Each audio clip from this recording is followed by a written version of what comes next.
أختي المسلمة، توقفي لحظة. قال تعالى: وليضربن بخمرهن على جيوبهن. وقال تعالى: يدنين عليهن من جلابيبهن. هذا ليس اختيارا، بل أمر صريح من الله.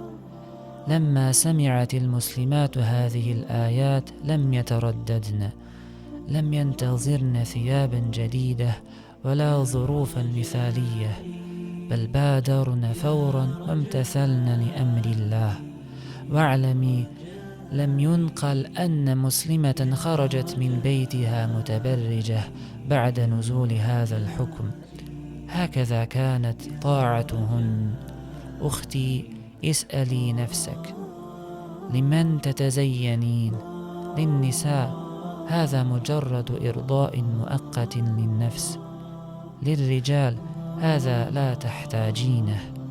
لنفسك، نعم، خلقك الله جميلة، ولكن جعل لك طريقا تزيني في بيتك لزوجك وفي خصوصيتك، ولك في ذلك أجر عظيم، فإنما هو ثمين يحفظ.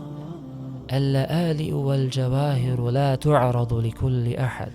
واعلمي، لا يملك أحد أن يمنعك من طاعة الله، لا المجتمع ولا الوالدان ولا الزوج ولا أي أحد. قال تعالى: ومن يتوكل على الله فهو حسبه. أختي، تحجبي اليوم، قد تكون هذه أعظم خطوة في حياتك.